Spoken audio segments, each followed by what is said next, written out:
So Jennifer Wankayo, thank you as a member of the team. Thanks for being with us today. Welcome. Thanks for having me. Yeah. It's going to be fun.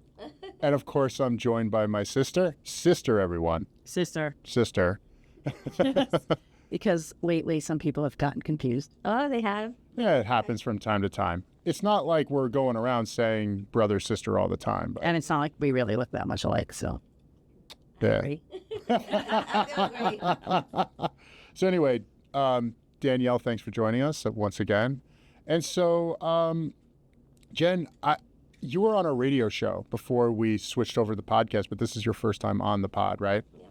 And I guess I just want to kick it over to you because I remember your first time on the radio show. The radio show is a totally different environment. Totally different. I mean, you're on a clock. You have to like get in everything that you want to talk about. And this is a more relaxed environment. But I just remember that time you were on the radio show, and it wasn't that long ago. Your energy came through. And I think that's one of your keys to success in real estate is that you're high energy. And I just want to know, like, is that something you have always had? Have you always been an energetic person? Did your parents like have to chase you around when you were like a toddler? Like, what was that? Tell us a little bit about that. So, ironically, I was actually the opposite. I was very quiet. I slept a lot. My mom and dad always said I was to myself. I wouldn't say I'm like an introvert, but I feel like I was always very much like about, things that I wanted to do. And I like to read a lot and do those kind of things. So I just was more quiet, I think, growing up. Mm-hmm. I still was very into sports, and I was into my friends and into activities like when I was in school. Right. But I think just growing up, I learned a lot right after high school, just going to college, moving around a lot. That literally just like changed my life. How so? It changed my life because I feel like I pretty much lived in every borough except Staten Island.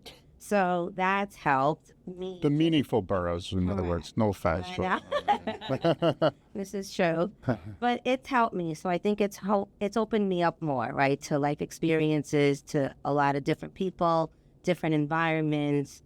So it was the moving around. So you were more of a quiet person, more introverted, liked to read.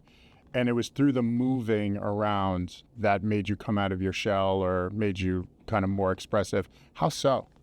So, yeah, I feel like because of all the different neighborhoods, I had to adapt.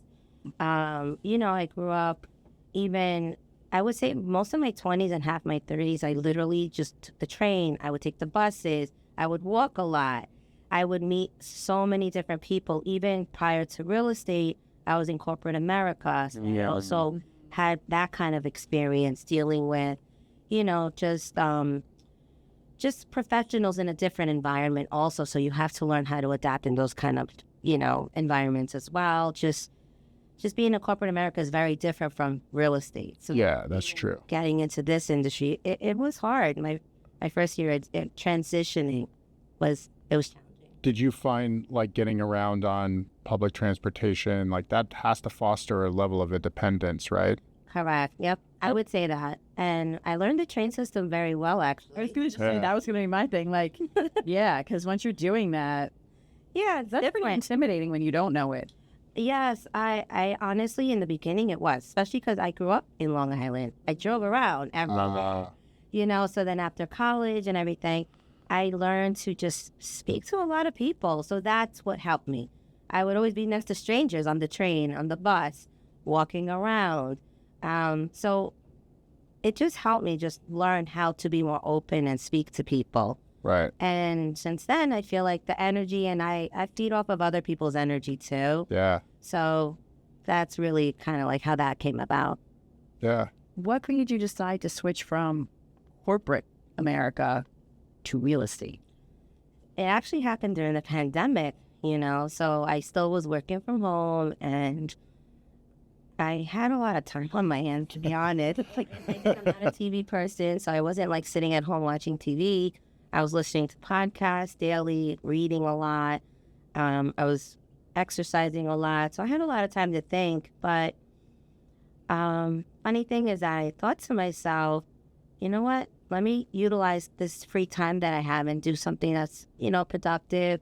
So prior to being in real estate, I was a paralegal for 13 years. So I actually studied for the LSAT. I took the LSAT. I have a writing assignment even on record. I took the LSAT too. You see, we have something in common because I took a lot of time with that because, like I said, I just wasn't really a TV person. So I studied for like months. And then after that, I decided to even take the real estate course online. Yeah. Because at that time, nothing was open. So I did that too. Right. And that's pretty much what got that started. So then I thought to myself, all right, well, what direction am I going to go? Yeah. I was either going to go to law school or I was going to go into real estate. And what brought you to the decision going law or real estate? Why did you choose real estate?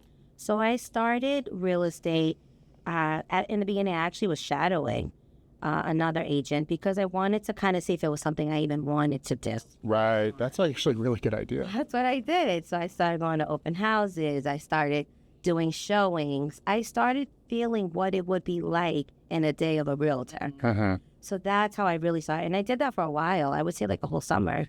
And then finally at the end of the summer, I said, you know what? I actually do like doing this. I really like, same thing, meeting people, speaking to people, finding out, what they need, what their wants are, why they want to move here, especially because I already have such a background in all these different areas of New York. Mm-hmm. So it was really intriguing, actually. So I said to myself, I want to just go this route first, start real estate and see how that goes. And I always thought to myself, I do have LSAT. I have a great, I have a test on record. Yeah. So if I wanted to maybe take it up, It's good. it's for 7 years. Oh. Yep, it's good for 7 years. So I said to myself, I have a good amount of time to figure it out. That's so smart. So I said to myself, let me start real estate. Because obviously, as you know, law school is very expensive and it's an investment. It is. Right? Yeah. You have to go to law school for 3 years, which is fine. But I said to myself, let me try this first. If not, then I'll try law school. And I always said to myself that my backup plan would always be just to get back into corporate America because I have a lot of experience. I have finance background. So I find that interesting because we all know what the success rate, we'll say, is in real estate, and it's not very high. But one of the things that one of our observations over the years is the people that go all in, that don't have a plan B, plan C, normally that's usually a recipe for disaster, actually, because they're never fully committed. They're never all in. They got 1 foot in the door, 1 foot out. But for you, that was not the case. That's what I'm hearing. You had a plan B, you had a plan C, but you're still making this work. Again, I think it says something about you, about your energy, things that I picked up on, that you're not a TV person. You read, you listen to podcasts. I'd love to know what podcasts you listen to. Are you listening to any right now, or? I listen to one daily. It's by Sean Croxton. It's just the quote of the day. Yeah. I like to start my day like that, and I drive around a lot, obviously. Yes, yeah. That's why I was interested. I'm like, so what are you listening to? So it's nice because some of them are a little longer than others, but they tend to be short clips. So I like to just get my day started in that way, where it's something motivational, something uplifting. Every day it's, something where I know I'll learn and benefit from it. So I start with that one. But there's others that I also listen to that are longer if I know I have like a long drive. Yeah. 5 minutes, an hour.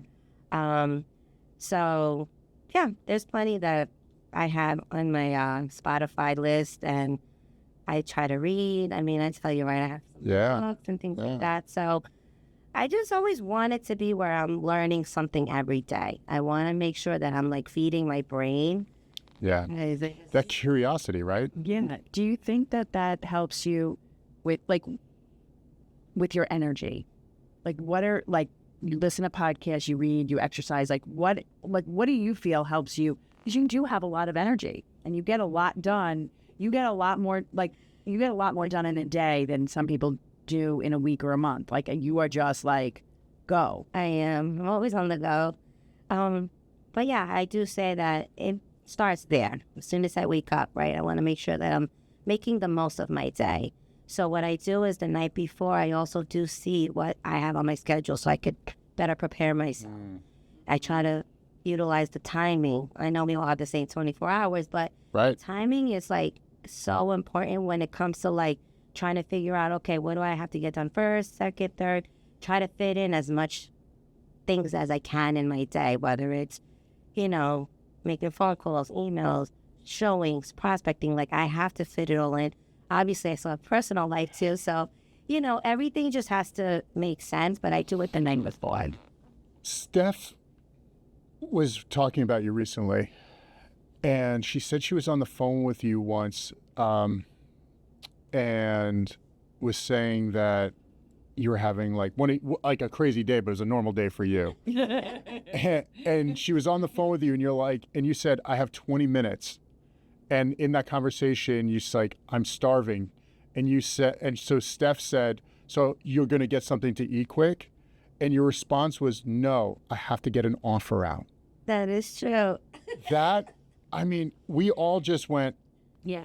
because what would most people do? And by the way, it's honorable if you're in that situation. No one is going to say you did anything wrong by getting something to eat. Correct, yeah. But that inner strength to put aside your comfort to get that offer out.